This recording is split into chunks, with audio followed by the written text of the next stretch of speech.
Halo Kevin. Halo Mas Cherry. Iya, Kevin, mahasiswa Fakultas Hukum Iya betul. UGM Angkatan 2018. 2018. Berarti bentar lagi lulus dong. Iya, doakan. Amin. Kevin, saya kenal Kevin pertama itu karena KKN ya. Iya, Ya nggak sih? betul. Sebelum KKN kita pernah ketemu nggak? Mungkin pernah tapi belum saling kenal. Belum saling kenal. Iya. Tapi sepertinya adik saya malah yang sudah pernah ketemu kamu. Iya, pernah. Oke Kevin. Kevin ini aktif dulu awalnya di UKM, Unit Kegiatan Mahasiswa KMHD, Iya. Keluarga Mahasiswa Hindu Dharma. Iya. Oke, kemudian sekarang di MWA, Iya, betul. Majelis Wali Amanat. Iya. Itu apa sih Majelis Wali Amanat, kayak MPR gitu, Bo, atau gimana? Iya, sebenarnya bisa diasumsikan seperti itu ya. Jadi MWA ini salah satu organ di UGM yang kedudukannya mungkin kalau kita asumsikan dalam sistem kenegaraan serupa seperti MPR. Jadi Oke. menjadi organ tertinggi di UGM lah. Jadi makanya anggotanya ada perwakilan dari berbagai macam unsur, begitu juga unsur Civitas Akademika masuk semua di sana. Kayak gitu. Kalau anggotanya dari mana aja? Yang Civitas Akademika itu terbatas. Oke, kalau dari anggota MWA itu total ada 19 Mas Cherry. Oh, sedikit ya? 19 orang. Ya, 19 orang itu udah ada 3 unsur tetap. Itu ada Pak Rektor sendiri, kemudian Sultan masuk Oke. dalam, kemudian Menteri di bidang pendidikan. Oh, Itu yang- siapapun itu menterinya. Iya, Oke. itu pasti udah masuk. Kemudian ada unsur masyarakat umum. Nah, masyarakat umum ini dibagi lagi. Ada tokoh masyarakat, itu diwakili 6 orang. Kemudian alumni UGM, itu 2 orang. Nah, kemudian ada unsur masyarakat UGM sendiri. Oke. Nah, ini perwakilan dari Civitas Akademika. Nah, itu ada 3 orang dari dosen guru besar, 3 orang dosen bukan guru besar, 1 tenaga pendidikan, dan 1 mahasiswa, kayak gitu. Oh. Iya. Dan Kevin mewakili yang dari mahasiswa Iya, itu. betul. Lah kok bisa kamu? Vin?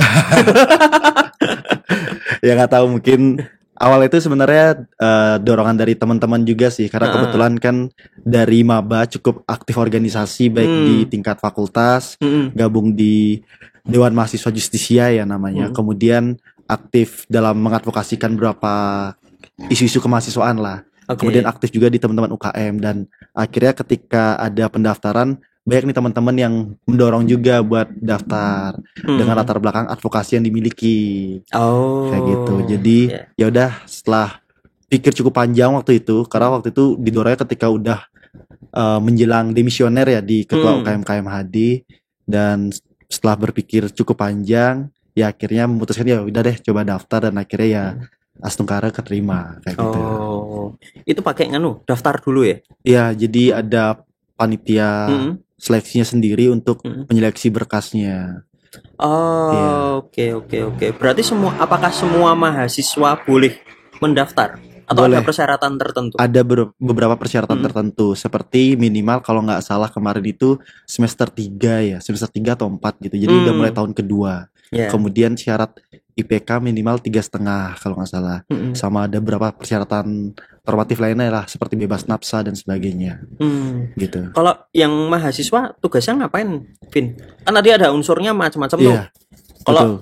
kamu selaku mahasiswa, apakah tugasnya, perannya Iya. apakah sama dengan yang lain atau punya peran sendiri? Oke. Nah, jadi mungkin saya melihatnya sebagai mahasiswa hukum ya, normatif saja. Kalau normatif dari peraturan ya kedudukan anggota MWA itu tugasnya sama semua, hak dan kewajibannya sama, kecuali pimpinan. Beliau yang jadi pimpinan itu ketua sama sekretaris. Mungkin ada tanggung jawab lebih untuk memimpin, memoderatori ketika rapat-rapat MWA itu sendiri. Sedangkan untuk hak dan kewajiban sebenarnya sama antara anggota yang satu dengan yang lainnya. Cuman untuk di tahun ini itu dibagi 2 komisi, Mas Cherry. Jadi ada komisi eksternal, ada komisi internal. Jadi mungkin akhirnya disepakati di internal MWA bahwasannya komisi eksternal ini beliau-beliau yang unsur masyarakat umum. Jadi mungkin concern untuk membantu mencari koneksi untuk penggalangan dana ke UGM dan sebagainya. Sedangkan yang internal khusus untuk menangani permasalahan-permasalahan yang ada di UGM, seperti melakukan pengawasan terhadap kinerja rektor dan sebagainya. Kayak gitu sih. Oke, kalau yang di luar mungkin juga ini ya, masukan aspirasi dari luar juga gitu atau Iya, juga itu dipertimbangkan lah untuk bagaimana, seperti kemarin kan ketika penilaian World Class University, UGM mungkin penilaian dalam mahasiswa asingnya kurang dibandingkan UI dan beberapa univ lainnya. Oke. Nah, itu menjadi tugasnya komisi eksternal untuk bagaimana bisa membangun jejaring ke eksternal untuk bisa mendorong UGM bisa terus lebih baik lagi ke depan. Kayak gitu. Siap. Asik tuh. Oke, Kevin ini mahasiswa hukum. Ya, Jauh-jauh dari Bali betul. ke Jogja. Betul. Apa di Bali nggak ada fakultas hukum gitu? Kenapa harus di Jogja gitu? Oke.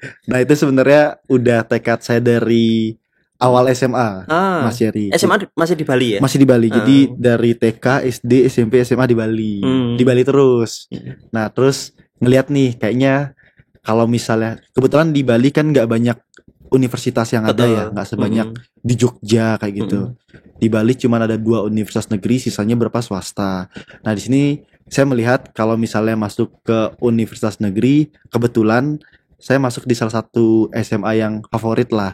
Jadi akan circle pertemanannya kan sebatas di sana aja. Dan saya juga ingin mencoba tantangan baru lah. Ya udahlah, coba kita keluar dari zona nyaman. Kemudian belajar hidup mandiri karena udah mulai dewasa kan.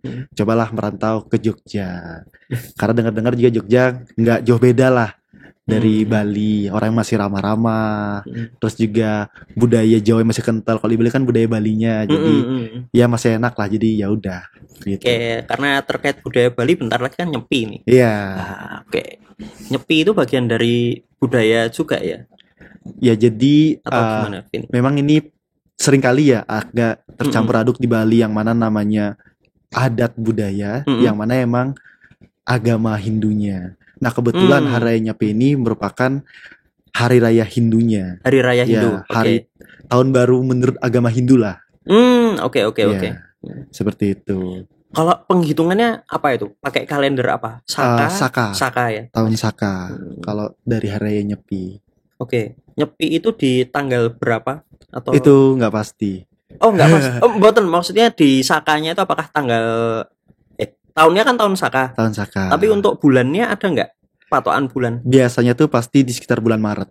Bulan Maret. Kalau kita convert ke bulan Masehi. Oke. Kalau kita ada bulan Masehi kan terus ada bulan yang kalender berdasarkan bulan ya. Iya. Kalau di Islam itu kan kalender tahun baru itu pas 1 Muharram. Iya. Bulannya pas bulan Muharram gitu. Iya. Nah, kalau Nyepi itu ada nama bulannya apa gitu? Kalau bahasa penyebutan biasanya ya. Biasanya, mungkin saya nggak tahu lah bahasa ilmiah secara Saka seperti apa, tapi ke orang Bali menyebutnya tahun Saka itu Taur Kesange. Taur Kesange. Iya, Kesange gitu. Tahun ke-9 atau bulan ke-9 menurut Saka kurang tahu lah. Kesange tuh soalnya artinya 9. 9. Kan? Ya. Biasanya disebutnya kayak gitu, Taur Kesange. Gitu. Oke. Dari Bali berarti tahun 2018 baru ke Jogja. Iya. Ya pas kuliah itu toh sampai sekarang. Sebenarnya ketika SMA kelas 2 ya sempat sih sama teman-teman main ke Jogja karena kebetulan kakak juga udah duluan di Jogja kuliah. Jadi iseng-iseng karena emang udah pingin kuliah ke Jogja, coba deh main-main ke Jogja ngeliat UGM dulu kayak gitu. Ngeliat dulu. Awalnya lihat-lihat. Lihat dulu. Ingat banget dulu masih olahraga di GSP. Dari lihat-lihat terus terpikat ya. Yeah. Terus alhamdulillah masuk. Ya. Vin, tapi ada nggak sih bedanya? Karena kan Kevin berarti sampai usia berapa tuh? Sampai kelas 3 SMA ya. Usia 17-18 kan. Betul. Ngerayakan Nyepi itu di Bali tiap tahunnya kan ada gitu. Ada nggak bedanya antara Nyepi di Bali sama ketika jadi mahasiswa di Jogja? Tentunya ada sedikit perbedaan walaupun akhirnya mayoritas sudah kita bantu akomodir dengan tergabung di KMHD ya. Jadi kita mahasiswa Hindu secara bersama-sama coba merayakan apa yang biasa kami lakukan di Bali seperti itu mayoritas. Mungkin perbedaannya dari segi upacaranya ya. Oke. Kalau kita di Bali itu lebih banyak upacaranya dilaksanakan bersama anggota keluarga masing-masing. Jadi anggota keluarga masing-masing mungkin bapak, ibu, kakak itu udah menyiapkan lah untuk peralatan-peralatan untuk ibadahnya dan juga rangkaian kita ibadah di internal keluarga aja. Nah, sedangkan kalau misalnya sekarang di mahasiswa, karena kita juga mayoritas perantauan kan, jadi kita sekarang buat itu ya bersama dengan mahasiswa KMHD ini, anggota KMHD ini sendiri kita coba dan juga mengikuti rangkaian Hari Nyepi daerah biasanya itu di bawah PHDI DIY. Ya, jadi kebetulan sebenarnya di Jogja ini sangat diakomodir ya Hari Raya Nyepi. Bahkan Ngarso Dalam Sultan pun senang dengan adanya rangkaian Hari Raya Nyepi, terutama adanya ogoh-ogoh ya kita menyebutnya.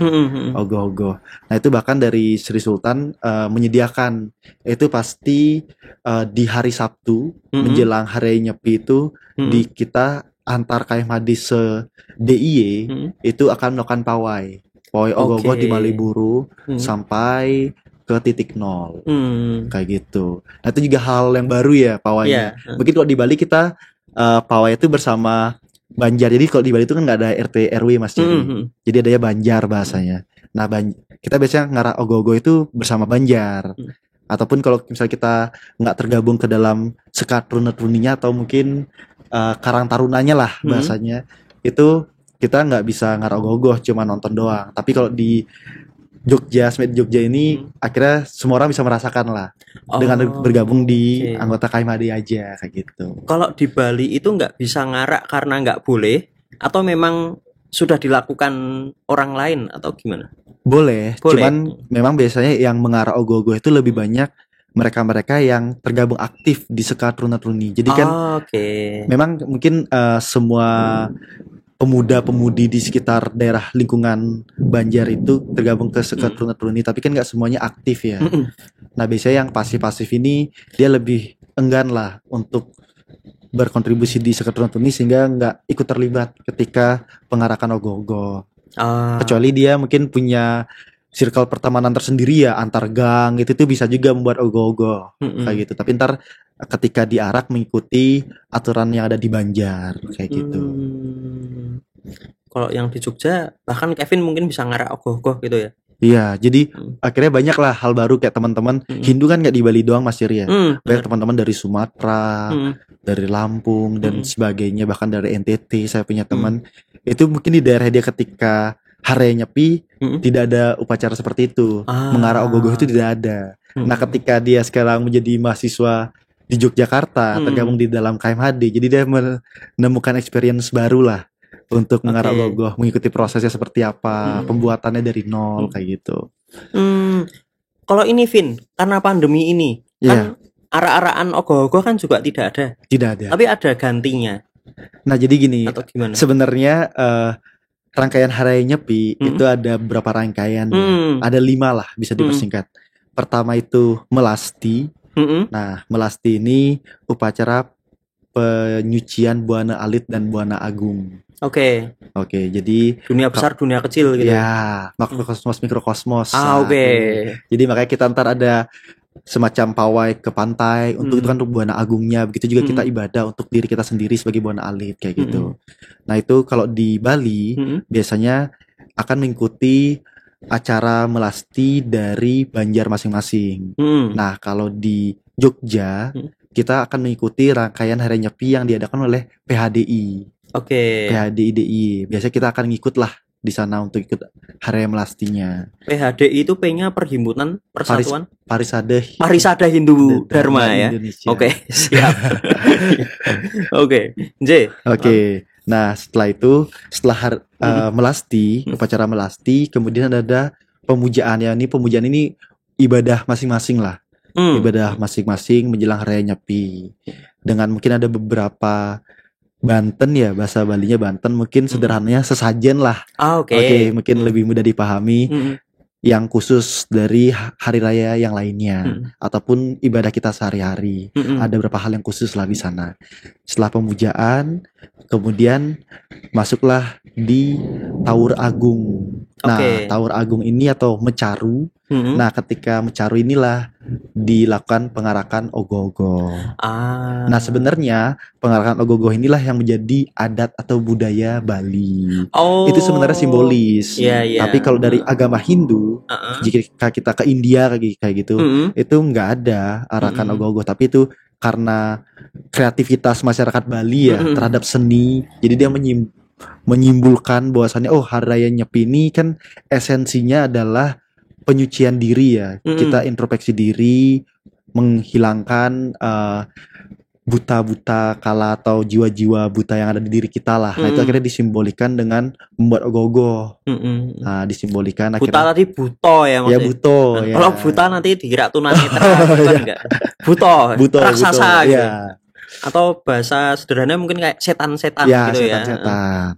Okay. Ya kayak gitu. Jadi itu disimbolikan lah menjadi adat budaya gitu dengan adanya pengarahan ogoh-ogoh. Dan ditambah kalau di Bali itu sangat didukung sama pemerintah. Pemerintah sangat mendukung karena ini bentuk dari menjaga tradisi, kreativitas masyarakat muda Bali. Seperti itu. Sehingga kalau di Bali itu bahkan ogoh-ogoh ini dilombakan. Dilombakan, ada beberapa ketentuannya bagaimana masyarakat pemuda-pemudi Bali lah bisa mengembangkan kreativitasnya tetapi tetap dengan alat-alat yang ramah lingkungan seperti itu. Karena kan kemarin bergesernya zaman, mulai ogoh-ogoh tuh dibuat seperti robot bergerak menggunakan gabus dan sebagainya. Nah, tetapi harapannya ada lomba ini agar kembali budaya itu dipertahankan, nggak dari gabus lagi, tapi betul-betul dari mungkin bahasa Balinya ulat-ulatan ya. Ulat-ulatan tuh seperti bambu lah, bambu dikikih seperti itu untuk dibuat jadi ogoh-ogoh itu sendiri. Jadi lebih ramah lingkungan juga. Tapi lebih ramah lingkungan itu kan tetap bukan berarti tidak boleh menggunakan yang tidak ramah lingkungan. Iya. Tapi kalau jika di setiap Banjar yang ingin mengikuti perlombaan itu wajib mengikuti ketentuan yang ada. Jika tidak mengikuti ketentuan yang ada didiskualifikasi. Nah itu akan menjadi gengsi antar pride Banjar lagi. Itu bentuk dorongan sangat kuat dari pemerintah. Keren loh, keren banget. Karena kalau di Jogja kan juga ada tuh pawai ogoh-ogoh yang di Ambar Ketawang. Ada juga kan di sana pawai. Tapi itu bukan dalam rangka nyepi. Bukan, itu kalau nggak salah saya sempat diceritakan juga ya sama kebetulan ada. Jadi di KMAD itu nggak cuman program sarjana aja Mas Jerry. Ada yang pasca sarjana juga. Kebetulan ada kakak pasca sarjana yang udah lama di Jogja juga, dia ikut mengarah ogoh-ogoh di Ambar Ketawang itu. Itu di bawah Dinas Kebudayaan kalau nggak salah. Iya, betul. Di bawah Dinas sebelumnya malah di bawah Dinas Pariwisata sih di DIY. Tapi kemudian nggak tahu gimana terus di bawah Dinas Kebudayaan. Ya karena kaitannya sama budaya juga kan. Iya, betul. Oke, dan itu tadi terkait sama pandemi itu akan ada apa? Terus Kevin cerita ada Melasti, kemudian ada Tawur Agung ya. Iya, Tawur Agung. Setelah itu ada Hari Raya Nyepinya. Hari Raya Nyepinya itu yang benar-benar sehari full. Ya. Nyepi gitu. Ya. Nyepi itu apa sih? Nyepi mungkin sederhananya sepi. Nah, nyepi itu ketika hari H-nya ya, hari Raya Nyepi itu kita biasanya umat Hindu melaksanakan catur berata penyepian. Catur berata penyepian itu ada 4 ya kan, catur 4. Ada amati geni. Jadi kita mematikan segala aktivitas yang berkaitan dengan api. Nah itu sebenarnya esensinya adalah kita mematikan api dalam diri. Esensinya seperti itu. Sebenarnya esensinya seperti itu, tetapi kemudian disimbolikan dengan di Bali itu nggak boleh menghidupkan lampu, nggak boleh menghidupkan kompor dan sebagainya. Sebenarnya esensi dasarnya kita mematikan api di dalam diri kita. Terus ada amati karya. Amati karya itu tidak bekerja sederhananya. Ya jadi harapan esensinya adalah kita agar fokus untuk melakukan pemujaan. Pemujaan, introspeksi diri, kita nggak bekerja memikirkan hal yang bersifat duniawi dulu deh. Jadi kita merenungkan diri, tidak bekerja seperti itu. Kemudian ada amati lelungan. Lelungan itu tidak berpergian. Tidak bepergian. Ya, kita nggak jalan-jalan, kita nggak rekreasi dan sebagainya lah. Keluar rumah pun tidak. Iya. Nah itu juga harapannya esensinya sebenarnya kita agar fokus untuk melakukan pemujaan. Kita mengintrospeksi diri apa sih yang dosa-dosa kita di tahun kemarin. Yang harapannya bisa dibenahi di tahun yang baru ini kita sambut. Seperti itu. Esensinya sebenarnya seperti itu. Kemudian yang terakhir itu ada amati lelanguan. Amati lelanguan itu kita berusaha untuk menawan hawa nafsu lah. Untuk menghindari hal yang sifatnya kebahagiaan duniawi seperti kita melakukan puasa. Nah seperti itu, kita tidak rekreasi juga, kita tidak main-main. Nah jadi coba merenungkanlah diri. Itu catur berata yang kita lakukan. Nah ini kan mungkin kalau di Bali mudah ya. Kevin mungkin nanti bisa agak keras suaranya. Ya.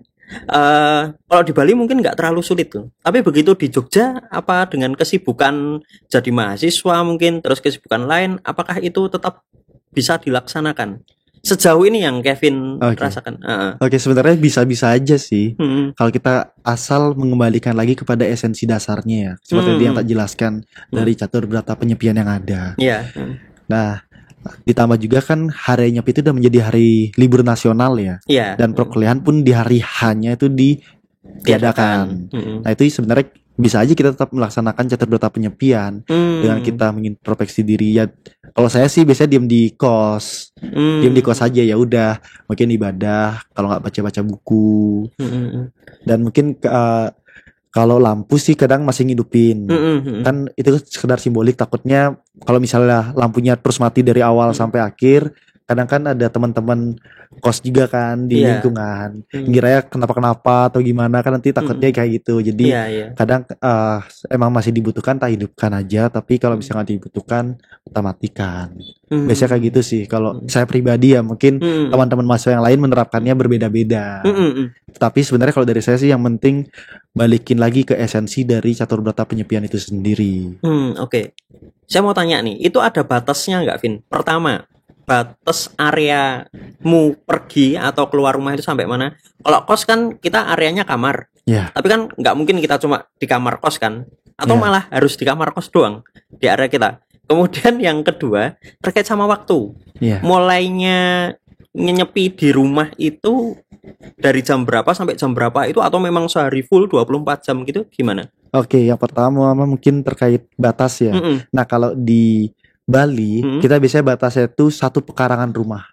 1 pekarangan. Iya, jadi aktivitas kita cuma sebatas di sana aja. Kalau kita keluar itu udah ada ibaratnya satpam adat lah ya, namanya pecalang. Nah, di Bali itu udah ada pecalang yang menjaga untuk menegur apabila ada masyarakat yang keluar. Seperti itu. Pecalangnya nggak nyepi? Pecalangnya ya nyepi, tapi ya dia kan karena ada tugas lebih. Ya, oke. Nah, berarti dipilih memang orang-orang tertentu ya. Udah ada kaderisasinya juga lah.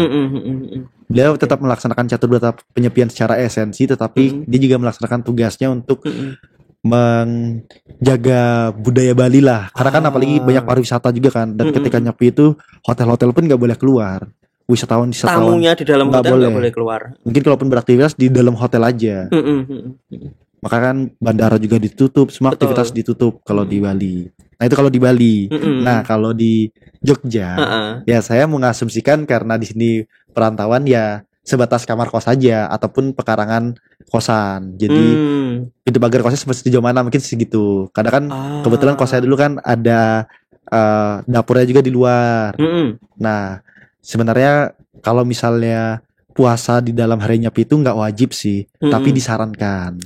Nah, kalau saya sih biasanya itu cuman puasa putihan. Putihan itu jadi nasi aja, kemudian air putih tanpa air putih daging. Kasih sirup gitu? Enggak lah. Ya kayak gitulah. Jadi mungkin batasannya di sana. Kalau misalnya untuk jam itu dari jam 6 pagi. Sampai jam 6 pagi besoknya. Oh, tetap 24 jam tapi mulainya baru jam 6 pagi. Jadi kalau puasa dari jam 6 pagi sampai jam 6 pagi besoknya. Itu ada kayak proses sahurnya gitu nggak sih? Kalau di Islam ada sahur gitu? Nggak ada ya? Puasa full.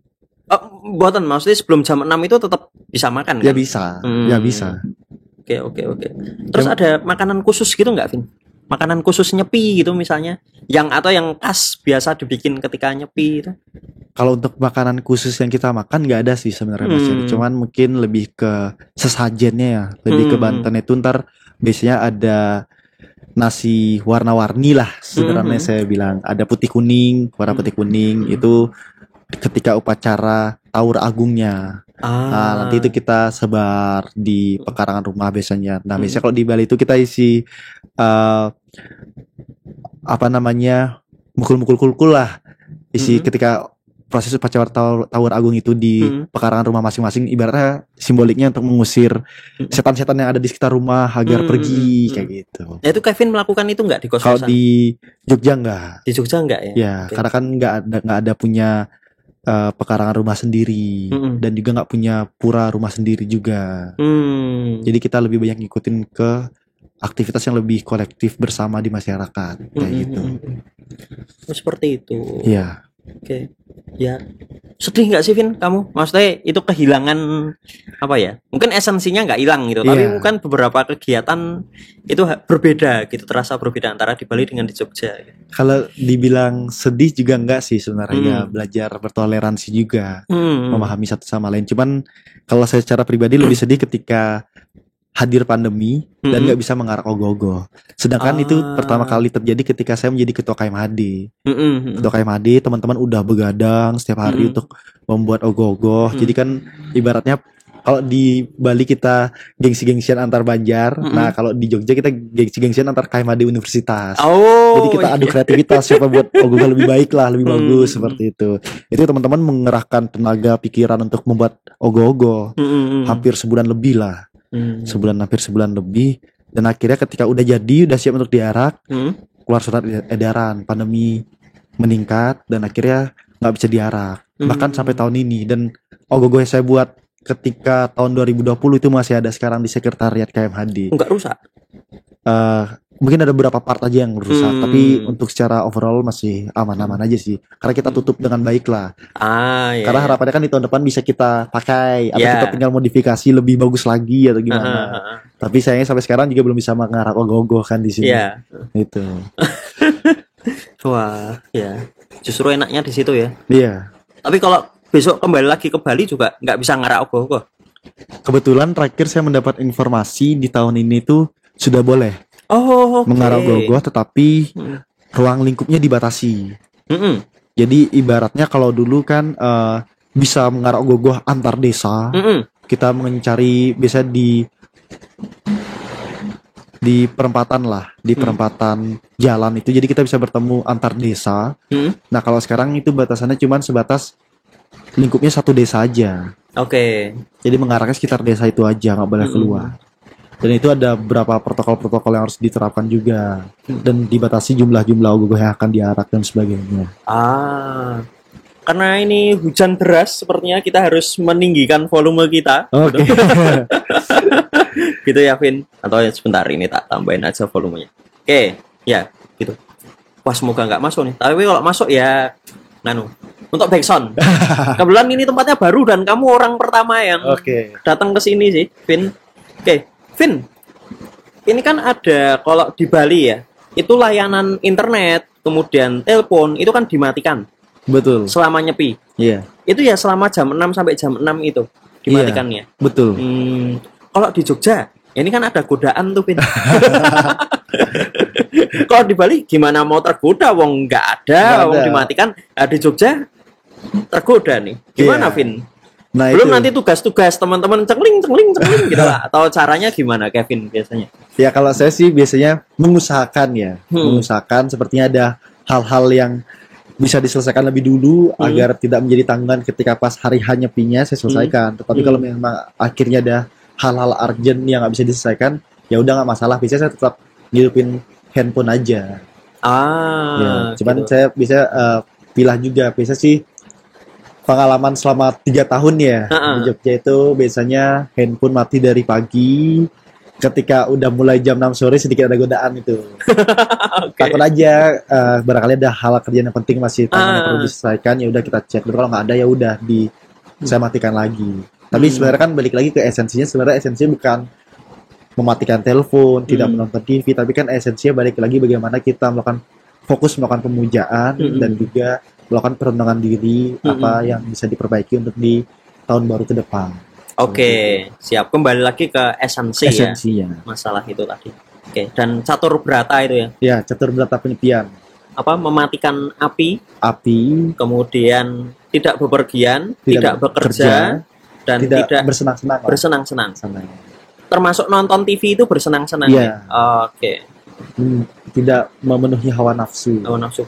Tapi kalau kamu baca gitu apa nggak masuk bersenang-senang juga? Atau yang dibaca harus kitab? Atau tetap kitab ya? Nggak boleh baca komik, baca novel gitu nggak? Iya, harapannya itu kan kita kita kan fokus untuk melakukan pemujaan. Ketika kita membaca kitab suci kan itu bentuk dari proses ibadah juga kan. Saya kira kan baca gitu baca jurnal gitu kan. Ya.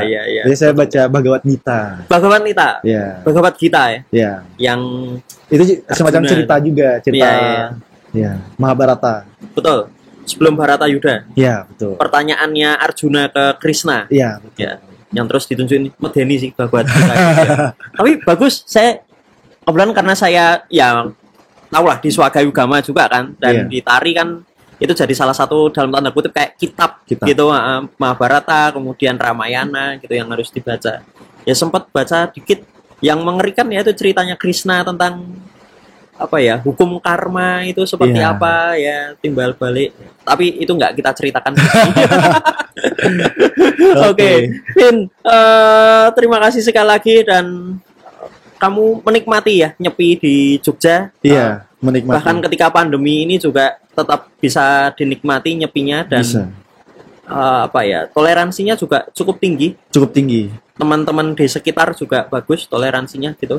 Sejauh ini saya sih bagus-bagus saja. Bahkan terkadang teman yang mengingatkan. Misalnya Vin, hari nyepi sekarang, jadi dia kayak udah tahu nih, oh Kevin sekarang hari nyepi, jadi tidak ada ajakan untuk nongkrong atau buat tugas bareng dan sebagainya. Biasanya kayak gitu kalau teman-teman saya ya, atau teman-teman yang lain. Oke, Vin, sekali lagi terima kasih banyak gitu. Sama-sama Mas dan hujan deras ini semoga membawa berkah bagi kita semua. Amin gitu ya. Sekali lagi terima kasih Kevin sudah jauh-jauh datang ke sini. Sekali lagi matur nuwun. Sampai jumpa lagi. Tetap sehat dan bahagia, Vin. Siap. Matur suksma. Matur suksma.